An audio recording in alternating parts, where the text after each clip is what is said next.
Good morning 11th class. बेटे next topic करते हैं। कल जो है एटॉमिक रेडियस जो है लास्ट टॉपिक किया था, तो आज का जो टॉपिक है वो हम करते हैं आइसो इलेक्ट्रॉनिक स्पीसीज़। कि आइसो इलेक्ट्रॉनिक स्पीसीज़ क्या होती हैं। आइसो इलेक्ट्रॉनिक, आइसो का मतलब आपके पास क्या आता है, सेम, और इलेक्ट्रॉनिक्स का मतलब कि इलेक्ट्रॉन। स्पीसीज़ यहाँ से हम क्या कहेंगे, these are the species of different elements. कि आपके पास ये, तभी तो हम इसको रीड करते हैं कि ये क्या होते हैं, डिफरेंट स्पीसीज के एलिमेंट्स हैं which have same number of electron, which have different species या elements of different species having same number of electron are called, but different magnitude of nuclear charge. Nuclear charge जो होएगा वो different होएगा, लेकिन यहाँ पे आपके पास क्या आएगा, सेम नंबर ऑफ इलेक्ट्रॉन आएगा। तो यहाँ से अगर बेटा देखें तो आइसो इलेक्ट्रॉनिक स्पीसीज कौन कौन से होते हैं, ध्यान से देखो। N3 नेगेटिव, ठीक है, O2 नेगेटिव, और आपके पास क्या आएंगे, ये F नेगेटिव, और आपके पास क्या आएंगे, Na पॉजिटिव, ठीक है, Na पॉजिटिव, और हम इसको क्या कह सकते हैं, Mg2 पॉजिटिव, ठीक है, Al3 पॉजिटिव। अगर हम यहाँ से इसके अकॉर्डिंग देखें तो सभी का जो कॉन्फ़िगरेशन आ रहा है वो कितना आ रहा है, 10 आ रहा है, ठीक है। टोटल नंबर ऑफ इलेक्ट्रॉन जो है यहाँ पे 10 आ रहे हैं, ठीक है। नाइट्रोजन देखो 7 होते हैं, 7 में 3 ऐड हो गए। ऑक्सीजन 8 होते हैं, 8 में 2 हो गए। और इसमें आपके पास 9 होता है, 9 में 1 हो गया। सोडियम का 11 होता है, सोडियम में 11 होता है तो इसने पॉजिटिव कर रखा है, तो 11 - 1 10 हो गया। मैग्नीशियम का 12 होता है, 12 - 2 10 हो गया।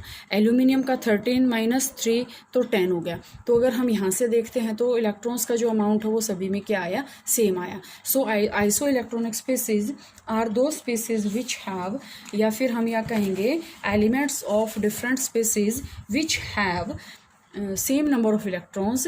इसमें हम क्या बोलेंगे, इसको आइसो इलेक्ट्रॉनिक स्पीसीज। अगर हम यहाँ देखें तो एलिमेंट्स जो हैं अलग अलग स्पीसीज के हैं, लेकिन अगर हम यहाँ देखते हो तो इलेक्ट्रॉन जो है सभी के अंदर क्या है, सेम है।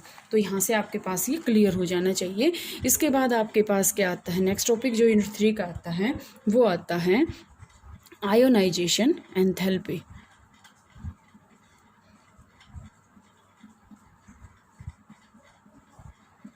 आयोनाइजेशन एंथैल्पी, ये क्या होती है आपके पास, ionisation enthalpy amount of energy है, अमाउंट ऑफ हीट एनर्जी या amount of energy required to remove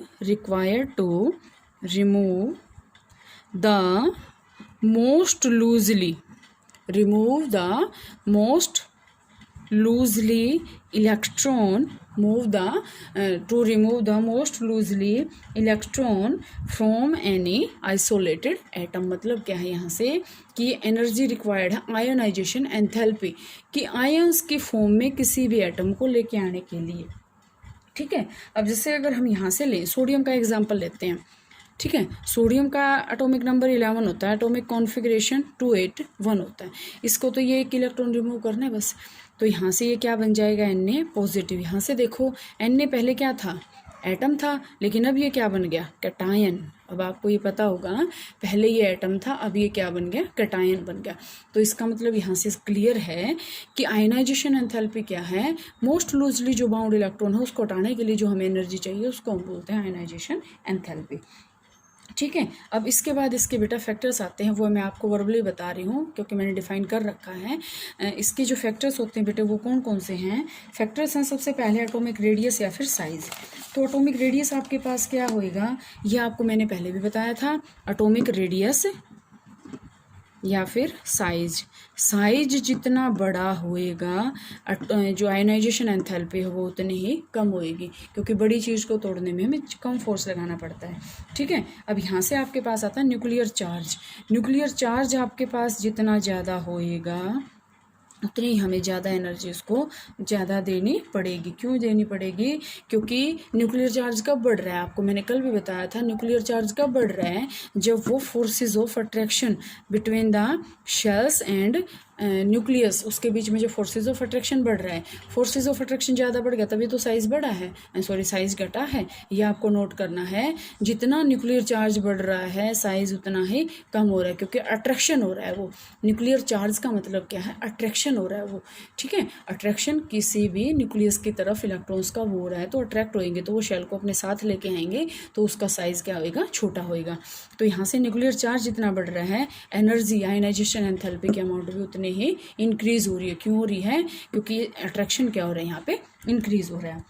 इसके बाद आपके पास आता है कि इसमें और क्या होता है, हाफ फील्ड या फुल्ली फील्ड ऑर्बिटल होते हैं। ये आपके पास मैंने आपको बताया भी था, लास्ट में बताया था मैंने कि एग्जैक्टली हाफ फील्ड या फुल्ली फील्ड ऑर्बिटल जो होते हैं एक्स्ट्रा स्टेबल होते हैं, वहाँ से इलेक्ट्रॉन को रिमूव करना बहुत ही मुश्किल हो जाता है, ठीक है। इसके बाद आपके पास आता है बेटा, इसमें जो टॉपिक है इलेक्ट्रॉन गेन एंथैल्पी, ठीक है, इलेक्ट्रॉन गेन एंथैल्पी। या फिर इससे पहले अगर एग्जांपल लें हम, इसमें आपके पास आता है फर्स्ट आयनाइजेशन एंथैल्पी। इसी के मैं एक बार थोड़ा सा और बताऊं, इसी को कंप्लीट कर लेते हैं। First ionisation enthalpy, first ionisation enthalpy, second ionisation enthalpy and third ionisation enthalpy. इसका मतलब क्या है, फर्स्ट इलेक्ट्रॉन को रिमूव करने के लिए एनर्जी, सेकंड इलेक्ट्रॉन को रिमूव करने के लिए एनर्जी, और थर्ड इलेक्ट्रॉन को रिमूव करने के लिए जो एनर्जी चाहिए उसको हम बोलते हैं first ionisation enthalpy, second ionisation enthalpy. जैसे अगर हम यहाँ से एग्जांपल लें, आपके पास ये मेटल है, ठीक है, इसने एनर्जी को लिया, ठीक है, और ये किस में बन गया, एम पॉजिटिव में, एम पॉजिटिव में, प्लस क्या किया इसने, इलेक्ट्रॉन का लॉस कर दिया, यही बना ना, प्लस इलेक्ट्रॉन का क्या कर दिया, लॉस कर दिया। फिर ये क्या बना, एम पॉजिटिव ने डेल्टा H2 एनर्जी और गेन की, यहाँ से क्या बन गया, M2 पॉजिटिव प्लस इलेक्ट्रॉन का फिर से लॉस कर दिया। फिर ये M2 पॉजिटिव ने डेल्टा H3 का गेन किया, यहाँ से क्या बन गया, M3 पॉजिटिव प्लस इलेक्ट्रॉन। अब आपके माइंड में ये क्वेश्चन आए कि मैडम यहाँ पे 1 1 इलेक्ट्रॉन क्यों लिख रही है, क्योंकि देखो बेटा यहाँ तो एक किसने ऑलरेडी कर रखा था, 1 से 2 में पहुँचा है वो, तो 1 इलेक्ट्रॉन किया, 2 से वो 3 में पहुँचा तो 1 इलेक्ट्रॉन लॉस किया है। और यहाँ से ये क्या है, डेल्टा H का मतलब क्या है, amount of heat energy, amount of energy required to lose the electron. इस इलेक्ट्रॉन को हटाने में जितनी एनर्जी यहाँ पे लगी है उसको हमने बोल दिया डेल्टा H1, इसको हटाने में जितनी एनर्जी लगी डेल्टा H2, इसको हटाने में हमें जितनी एनर्जी लगी डेल्टा H3, ठीक है। तो यहाँ से बेटा आपके पास क्या आएगा कि ये आपके पास यहाँ से आयनाइजेशन एंथैल्पी का जो टॉपिक है वो यहाँ से क्लियर है।